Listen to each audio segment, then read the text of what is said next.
চলেন আমি আপনাকে বোঝাতে চেয়েছি, তাহলে প্রমাণ করে দিয়েছিলাম আপনি জান্নাতে যাবেন নেকি দিয়ে না মহব্বত দিয়ে। আমি প্রমাণ করে দিয়েছি নেকির প্রয়োজন আছে আছে আছে, তবে মহব্বত না করলে নেকির জন্ম হয় না। মহব্বতের কারণে আমার আল্লাহ নেকি দিয়ে দেয়। তাই আমি আপনার কাছে একটা বার বলতে চেয়েছি, আপনি যদি বলেন হুজুর আমি নামাজ পড়ি, আমি নামাজের বিনিময়ে জান্নাত পাবো, না বাবা সম্ভব নয়।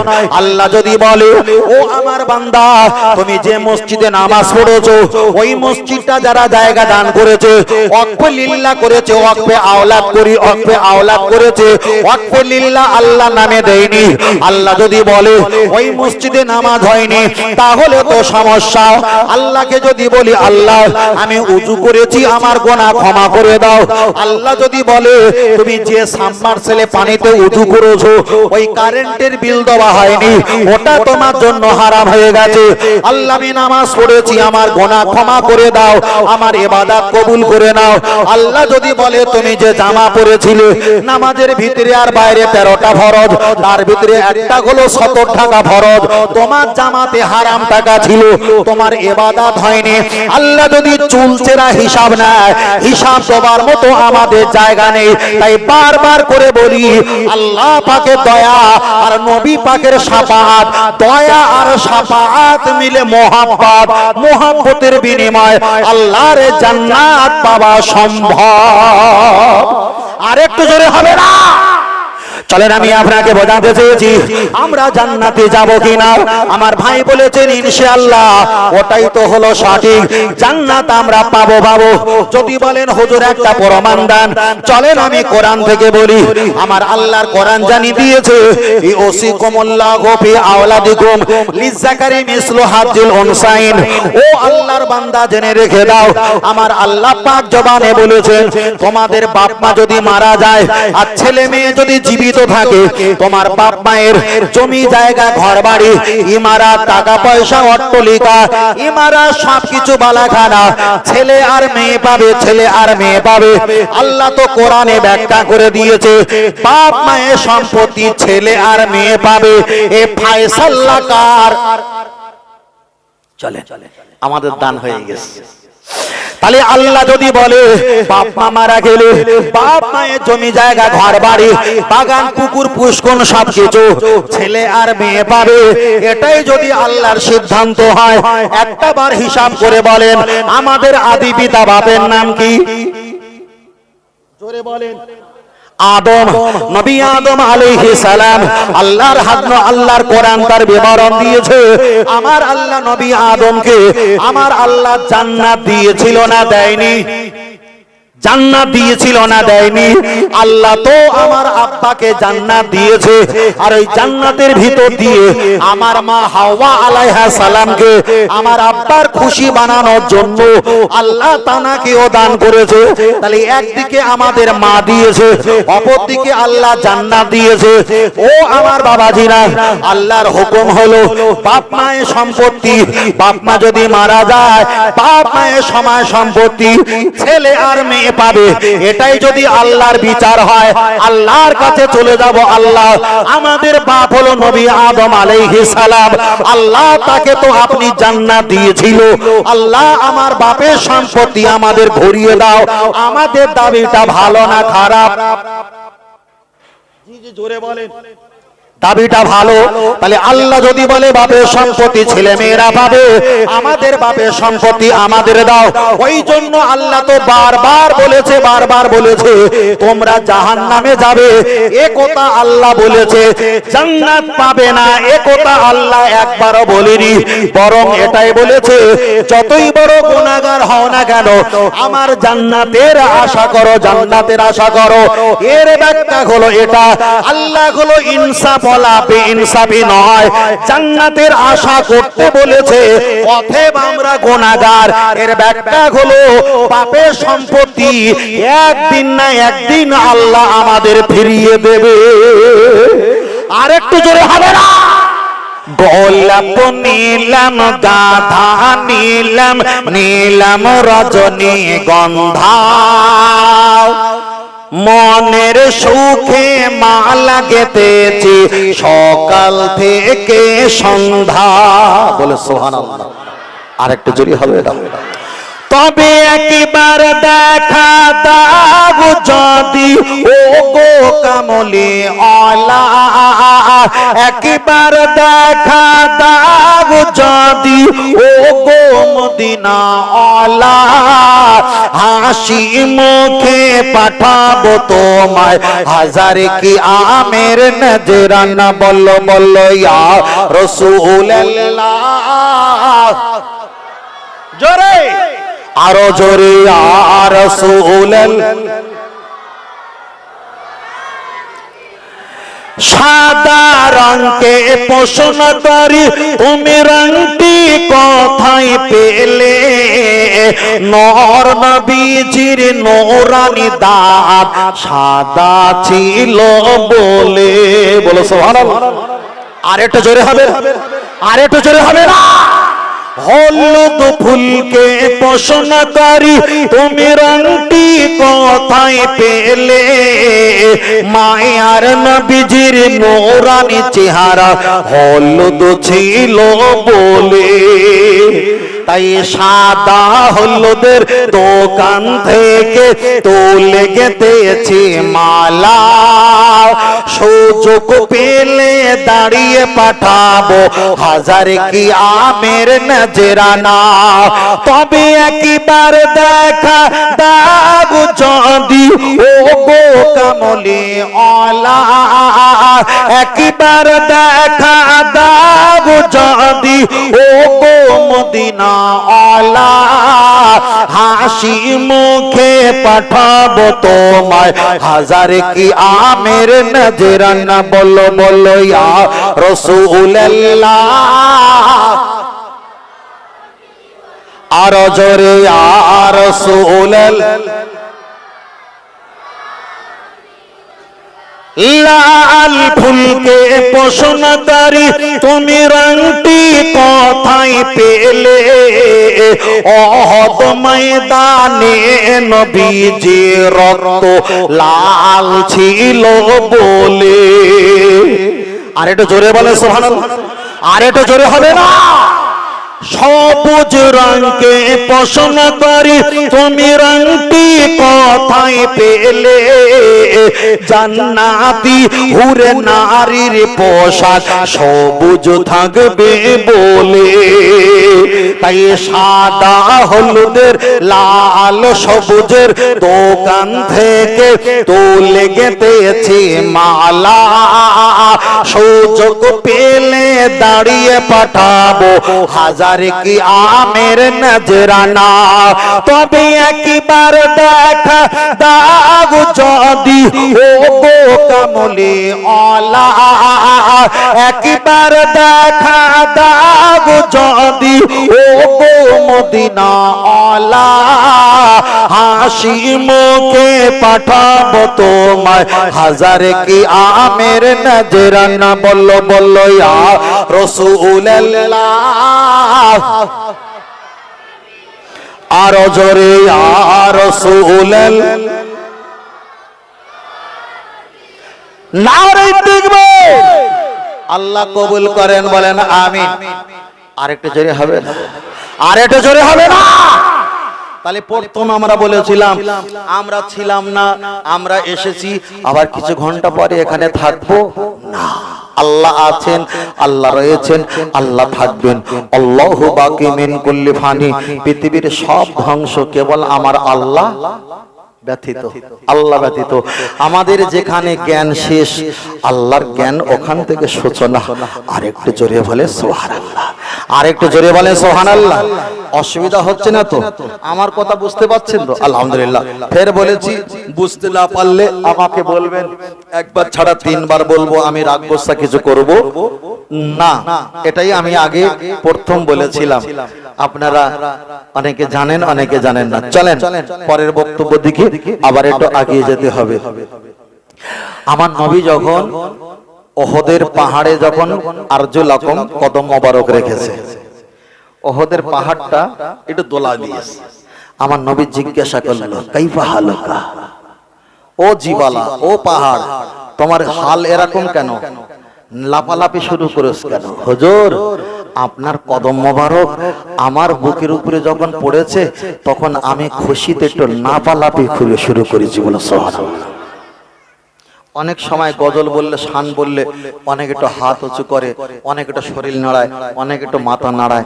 ওটা হলো কেয়াসের নিয়ম। কথা বুঝতে পেরেছেন?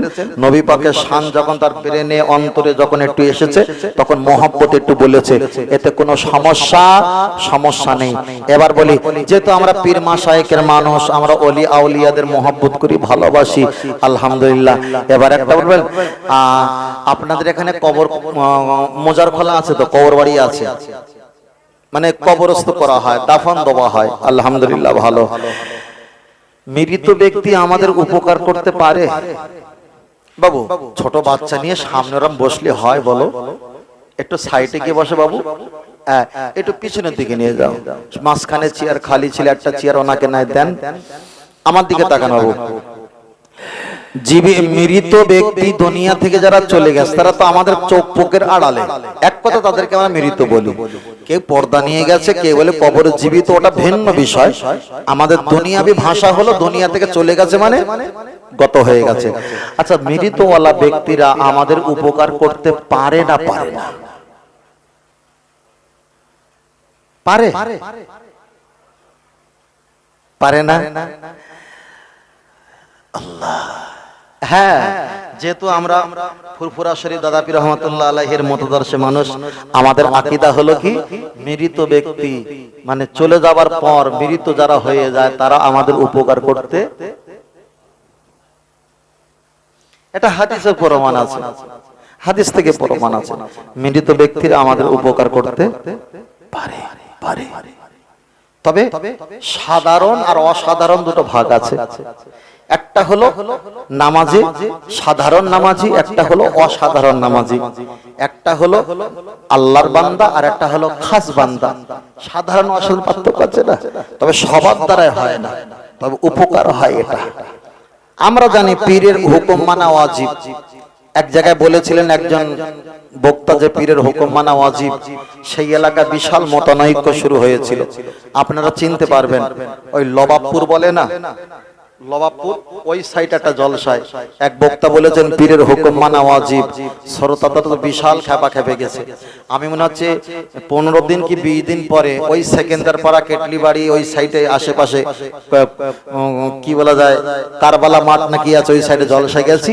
তা আমাকে জিজ্ঞাসা করেছিল, হুজুর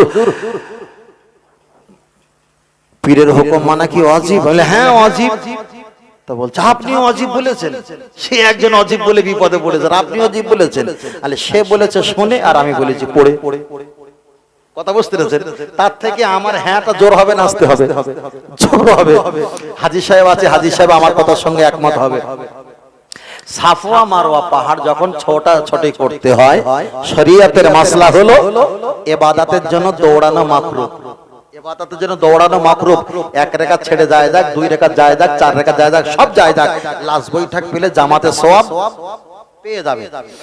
হাজী সাহেব বলতে পারবে, আরাফাতের ময়দানে সাফওয়া মারওয়া পাহাড় যখন দৌড়াদৌড়ি করে, কোথায় জোরে ছুটবে সেখানে একটা লাইট দেওয়া আছে, কোথায় আস্তে ছুটবে সেখানে একটা লাইট দেওয়া আছে, এখানে আস্তে এখানে জোরে। আচ্ছা, প্রথম দৌড়াদৌড়ি করেছিল কে? তিনি হলো নবীদের স্ত্রী, একদিকে নবীর মা, নবী ইসমাইল আলাইহিস সালামের মা, নবী ইব্রাহিম আলাইহিস সালামের স্ত্রী, আমাদের আম্মা জান, আলহামদুলিল্লাহ। তিনি দৌড়াদৌড়ি করেছেন।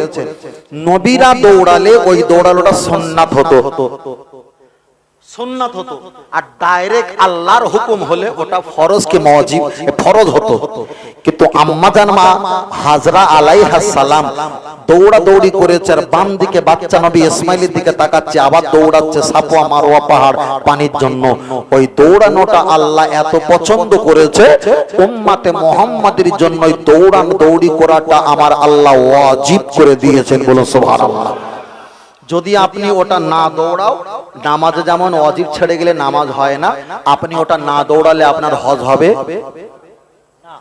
এবার বলেন আম্মা জান মা হাজরা আলাইহাস সালাম তিনি কি নবী? না। তিনি কি রাসূল? না। তিনি একদিকে আল্লাহর ওলি বান্দি ছুটেছে, ছোটানোটা আল্লাহ আমাদের জন্য অজীব বানিয়ে দিয়েছে। এবার বলেন ওলি বান্দি মানে পীর, অলিবান্দি মানে পীর। আম্মা জান তানার ছোটাটা আমাদের জন্য অজীব। আমরা ওখান থেকে কেয়াস করে নিয়েছি পীরের হুকুম মানা অজীব, মানে আম্মা জান হলো পীর, তানার হুকুমটা মেনে আল্লাহর কাবা, আল্লাহর সাফা মারওয়া পাহাড় দৌড়াদৌড়ি করি, ওটা হলো অজীব। নবীদের জন্য হলে সুন্নাত হতো, আল্লাহ ডাইরেক্ট নিয়ম হলে ফরজ হতো। কিন্তু একটা অলিবান্দির মারফত যখন আল্লাহ ছুটতে বলেছে, ওটা আল্লাহ অজীব করে দিয়েছেন। জোরে বলেন সুবহানাল্লাহ। যেহেতু আজকে তো অজের আমার সাবজেক্ট বলে দেয়নি, আমার একটা বিষয় বলেছেন হাজী সাহেব মাথায় আছে, হাজী সাহেব মাথায় আছে, সেটা একটুখানি বলবো। আমার তো আর কিছু বলে দেয়নি, যার কারণ আমি আর অন্যদিকে যেতে পারছি না। আমাকে যদি একটু বলে দেন যে এই এই এই এই বিষয়গুলো বলতে হবে, আমি সেই বিষয়ে বক্তব্য করি। আমি যে মুখস্থ করে গিরো বেঁধে আসবো আর এখানে এসে খুলে চিবিয়ে বলবো, এরকম অভ্যাস আমার নেই। আপনি যে মাল চাইবেন আমি সে মাল দিতে পারবো। 10 টাকা না দিতে পারি 2 টাকা দিতে হয়, তাও দেবো, সঠিকটা দেবো, কিন্তু চাইতে হবে, বুঝলেন না? আমি তো একই মাল ভ্যালিগুড়ের পানি রোগীকে খাওয়াবো, সুস্থ মানুষকে খাওয়াবো, লাভ কি হবে? একটু ঘুরিয়ে ফিরিয়ে আমাদেরকে একটু বলা দরকার। চলেন চলেন, আমি আপনার কাছে বেশি লম্বা করব না, আর একটা বক্তব্য আমাকে করতে হবে। চলেন একটা বার এগিয়ে যাওয়া যাক।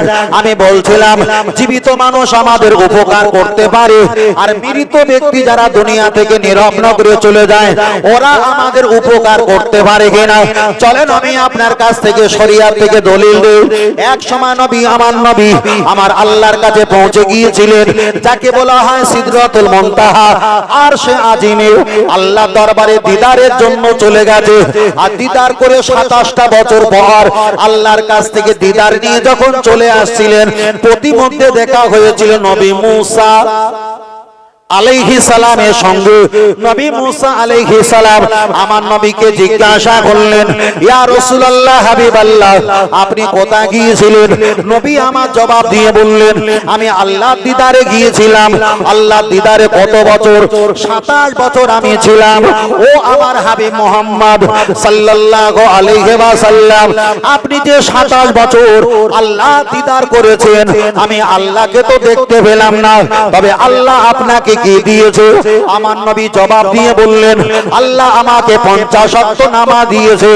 আমার বিষয় হলো নবী যারা চলে যায়, ওলি যারা চলে যায়, চলে যাওয়ার পর আমাদের উপকার করতে পারে না, আমাদের বিশ্বাস হলো পারে।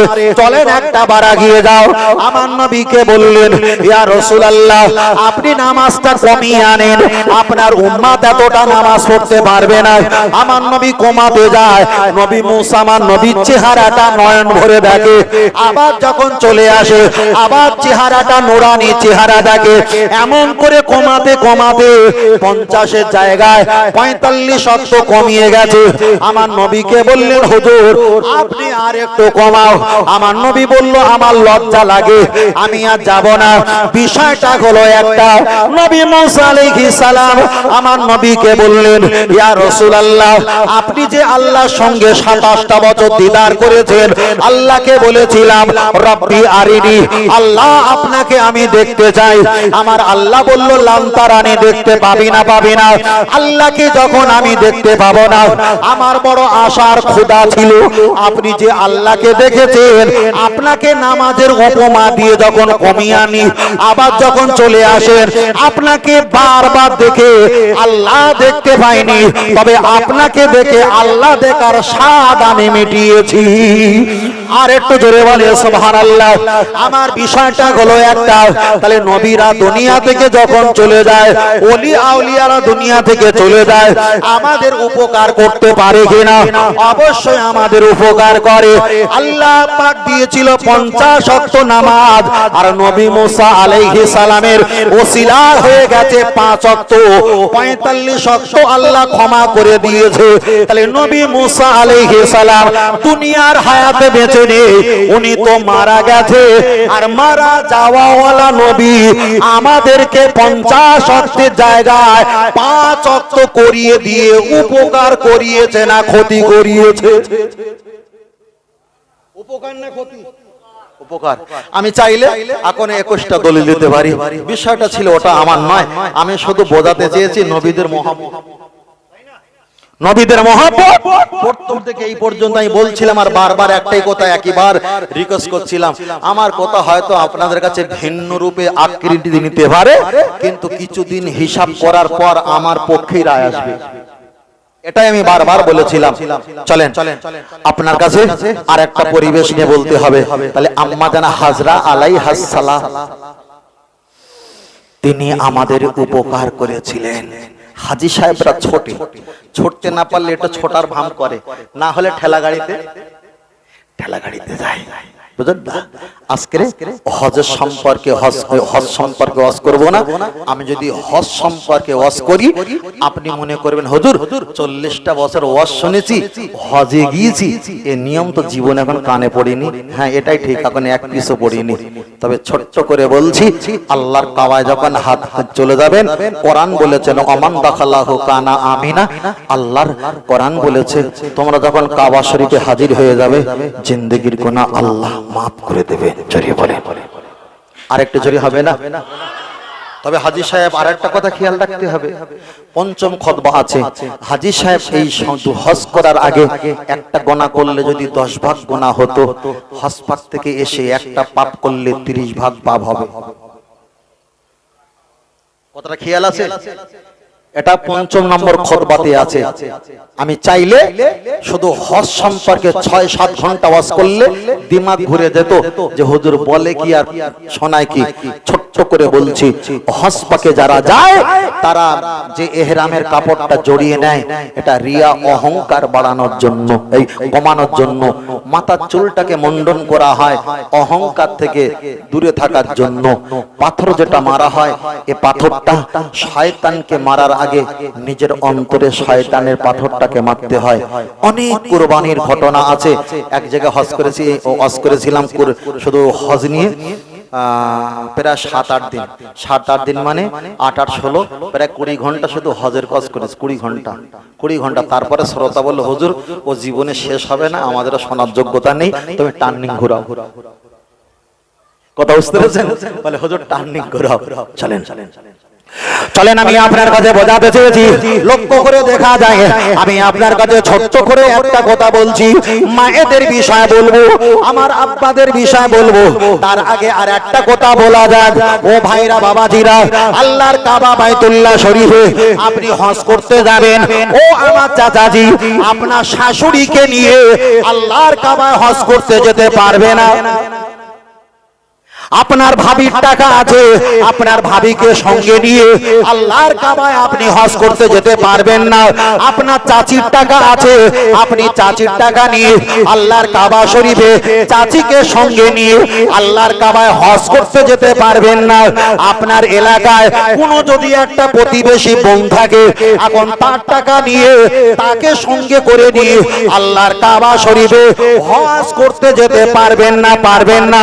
আমি আপনার কাছে বোঝাতে চেয়েছি, আপনার মামা যদি মারা যায় কিংবা যদি জীবিত থাকে, আপনার মামি যদি লাখ কোটিপতি হয়, আপনার মামিকে সঙ্গে করে নিয়ে আল্লাহর কাবায় হজ করতে যেতে পারবে না। বুঝতে পারছো কিছু? মামিকে নিয়ে যাবে কেন? একটা গান আছে না, পাগল করিল ভাগনারে। মামা যদি মরে যায়, মামির বিয়ে করা যায়? মামার কারণে তো মামার কারণে বুঝদা। তাহলে মামা মরে গেলে মামের বিয়ে করা জায়েজ। বলে হুজুর কোন সময় শুনেনি, ভালো কেতাবে মুফতি থাকলে তার সঙ্গে যোগাযোগ করো, আমার কথার সঙ্গে একমত হবে। আল্লাহ চলেন আমি আপনাকে বোঝাতে চেয়েছি, লক্ষ্য করে দেখা যায়, আপনি কাবা শরীফে চলে যাবেন, আল্লাহর কাবা বাইতুল্লাহ চলে যাবেন। আমি মায়েদের সম্পর্কে ছোট করে আবার কবর সম্পর্কে চলে যাব। ও হাজী সাহেব চাচাজি, আপনি কাবা শরীফে চলে যাবেন, আপনার মেয়েকে সঙ্গে করে নিয়ে যেতে পারো, আপনার মাকে নিয়ে যেতে পারো, আপনার বোনকে নিয়ে যেতে পারো, আপনার স্ত্রীকে নিয়ে যেতে পারো। এই 4টে রমণীকে সঙ্গে করে আল্লাহর কাবা শরীফে চলে যেতে পারো, তবে সাবধান হয়ে যাও। আল্লাহর কাবা শরীফে যখন চলে যাবে, আল্লাহুম্মা লাব্বাইক লাব্বাইক লা শারীকা লাকা ইন্নাল হামদা ওয়ান নি'মাতা লাকা এমন করে তাসবিহ পাঠ করবে। হাজী সাহেব তুমি জোরে জোরে জোরে জোরে আল্লাহ তাসবিহ পাঠ করবে, কিন্তু তোমার মা, তোমার বোন, তোমার স্ত্রী, তোমার মেয়ে, এই চারটে মহিলা যদি তোমার মতো কণ্ঠ দিয়ে যদি আল্লাহ তাসবিহ পাঠ করে, গল্প নয়, হাসি নয়, ঠাট্টা নয়, ইয়ার কি ছলনা মাশকরা কিছুই নয়, আল্লাহ তাসবিহ যদি চারটে মহিলার ভিতরে একটা মহিলা যদি জোরে জোরে পাঠ করে, কাবা শরীফে সামনে পিছনে ডাইনে বাঁয়ে পূর্ব পশ্চিম উত্তর দক্ষিণে পৃথিবীর অগণিত পুরুষ সেখানে তোয়াফ করছে, তাহলে আপনার স্ত্রী কিংবা আপনার মেয়ে কিংবা আপনার বোন কিংবা আপনার মা, গল্প হাসি নয়, আল্লাহ তাসবিহর আওয়াজ অপুরুষ ব্যক্তি যদি শুনতে পায়। বসিরাট আল্লামা হুজুর একটা কিতাব লিখেছে, কিতাবটার নাম হলো হজ সংক্রান্ত মাসলার কিতাব। ওই কিতাবে তিনি বলেছেন নারুন হাবিয়া, একটা মহিলার কণ্ঠর আওয়াজ, আল্লাহ তাসবিহর আওয়াজ যদি অপুরুষ ব্যক্তি শুনতে পায়, ওর জিহ্বাটা টেনে নিয়ে হাবিয়া নামীয় জাহান্নামে আমার আল্লাহ সেখানে পুঁতে দেবে। ও আমার মায়েরা, চাচিরা, আপনাদের কথা আমি একটা আওয়াজ দিয়ে যাই, তাহলে যে কাবা শরীফের দিকে, কাবাতে শরীফাতে আল্লাহু আকবার বলে আমরা নামাজ পড়ি, যে কাবাটা হলো আমাদের কিবলা, যে কাবায় 120টা করে রহমত নাজিল হয়, যে কাবার গিলাফ ধরে দোয়া করলে দোয়া কবুল হয়, যে কাবায় 13-14 জায়গায় দোয়া চাইলে দোয়াটা কবুল হয়, যে কাবা তোয়াফ করলে ইন্নী উরিদু তোয়াফা ইয়াসিরু ওয়া তাকাব্বালহু মিন্নি, জিন্দেগীর গুনাহটা মাফ হয়ে যায়। ওই কাবা শরীফে কোরআন নাজিল হওয়ার জায়গা, ওই কাবার এলাকায় আমার নবী জন্ম হওয়ার জায়গা, ওই কাবা শরীফে হাসির দেখা যাচ্ছে, হাসি নয়, ঠাট্টা নয়, ইয়ারকি নয়, আড্ডা নয়। আমার মায়েরা, আল্লাহ তাসবিহ একটু জোরে পড়ার কারণে যদি ওই মহিলার জিহ্বাটা টেনে জাহান্নামের তলায় যদি আল্লাহ পুঁতে দেয়, আমাদের সমাজে যত মায়েরা আছে, মেয়েরা আছে, স্ত্রীরা আছে, এরা এত জোরে জোরে হাসে, আর এত জোরে জোরে গল্প করে, আর এত জোরে জোরে মোবাইলে কথা বলে, তাহলে কাবা শরীফে জোরে তাসবিহ পড়লে জাহান্নামে যদি যেতে হয়, তাহলে আপনাদের এলাকায় আমার মায়েরা জোরে জোরে কথা বলে, তাহলে এরা কোন জাহান্নামে যাবে? বিচারটা তাদের কাছেই দেওয়া ভালো, ঠিক না বেটি? তবে আপনাদের এলাকার মায়েরা ভালো, এরা জীবনে বেপরদা থাকে না, থাকে না, জীবনে এরা রং নাম্বারে কথা বলে না, জীবনে এরা স্বামীকে অপমান করে না, এরা 5 ওয়াক্ত জায়গা 6 ওয়াক্ত তাহাজ্জুদটাও পড়ে ফেলে। কথা ঠিক না বেটি? তাহাজ্জুদ নামাজটাও পড়ে ফেলে। তবে একটা কথা বলি, এক হাত সেলাই করতে গিয়ে যেন 5 হাত ছেড়ে না যায়। বাবু, স্ত্রীকে তো পর্দা রাখতে হবে। স্ত্রী যদি জাহান্নামী হড়কে যায় না, হয়তো ভাষাটা খারাপ লাগছে, খারাপ নয়, হাদিস রাসূল বলেছেন স্ত্রী যদি জাহান্নামে যায়, ওর বাপ, ওর ছেলে, ওর ভাই, ওর স্বামী, এই 4টে পুরুষের গলার টুটি ধরে জাহান্নামে নিয়ে যাবে। এখন আপনি আমি যতটা না ভালো কাজ করব, স্ত্রীকে একটু ভালো পর্দা রাখার প্রয়োজন আছে না নাই? আছে না নাই? প্রয়োজন আছে। তাহলে মায়েদের 2-3টে কথা বললে কি আপনাদের অসুবিধা নেই তো? এ বাবু, অসুবিধা নেই তো? তাই মায়েরা যারা আছে এরা মনে করবে হুজুর তো সব আসমানি ওয়াজ করছিল, ভালো মশলা মশাইল ফতোয়ার কথা বলছিল, হঠাৎ করে আমাদের উপরে রাগ হলো কেন? রাগ হবো না? 1,500 টাকা চলে গেল, আবার 3,000 টাকা পাত পেয়েছো তোমরা। 1,500 টাকা না চলে যাচ্ছিল, আবার 3,000 টাকা তোমরা আবার চাদর বিছিয়েছো, 3,000 টাকা পাচ্ছ, রাগ হবে না? তোমাদের যত টাকা পয়সা তত আমাদের ভ্যালু দাও না, দাম পয়সা কিছু দাও না, তাই না? যাই হোক, ওনাদের টাকা ওনাদের কাছে থাকতে হবে, ওনাদের কাছে জীবনে ধার করবে না। 300 টাকা ধার করো, 6 বছর হয়ে যাবে, জীবনে শোধ হবে না। জিনিস মারাত্মক জিনিস, কথা বুঝতে পেরেছেন? যদি পারো ফকিরের কাছে গিয়ে ধার করো, ফকির হয়ে, তবে ওদের কাছ থেকে ধার করবে না। মারাত্মক জিনিস। আমি যদি একটু বলি, মায়েরা হয়তো খারাপ মনে করবে, ও মারাত্মক জিনিস কিরকম জানো? ওরা জান্নাত থেকে চলে আসার সময় তাও জান্নাতের বলে, জান্নাত তোর থেকে নেবো। কি বলেছে জান্নাতের? জান্নাত থেকে যখন বার হয় তখন মা হাওয়া আলাইহিস সালাম বলে জান্নাত তোরে আমি দেখে ছাড়বো। কি জিনিস বুঝতে পারছো? জান্নাত থেকে যখন বার হচ্ছিল একটা জান্নাতের ডগা ঠস করে ছিঁড়ে ফেলেছে, তুই তো আমার বার করে দিলি। ঠস করে ছিঁড়ে ঝরঝর ঝরঝর করে আটা ঝরছে। আল্লাহ বলল নবী আদম তোমার স্ত্রী কি সর্বনাশ করেছে দেখো, আল্লাহ ক্ষমা করে দাও। আল্লাহ বলছে ক্ষমা আমি করব, তবে এক্ষুনি না। ও যেমন বিনা কারণে আমার জান্নাতের ডগা ছেড়ে আটা ঝরিয়েছে, ওরে আমি মাসে মাসে রক্ত ঝরাবো। কথা বুঝতে পেরেছেন? তাহলে জান্নাত থেকে যখন বার হচ্ছিল তখন আমার মা কি বলেছে, জান্নাত তোরে দেখে নেবো। আর জান্নাত দেখে নিতে গিয়ে ও মাসে মাসে দেখে নিচ্ছে। কথা বুঝতে পেরেছেন? ও জিনিস কম জিনিস না। আমি ওদিকে যাচ্ছি না, ওদিকে গেলে মায়ের আমার খুব খারাপ ভাববে যে ছেলেটার ভাষাপত্র জ্ঞান নেই, হ্যাঁ অনেক কিছু বলে ফেলবে। আমি ওদিকে যাব না, প্রয়োজনটাই বলছি। তাহলে আল্লাহর কাবার দিকে তাসবিহ পড়া তো দূরের কথা, এই গল্প তো দূরের কথা, আল্লাহর তাসবিহ জোরে পড়লে এই জিহ্বা জাহান্নামে চলে চলে।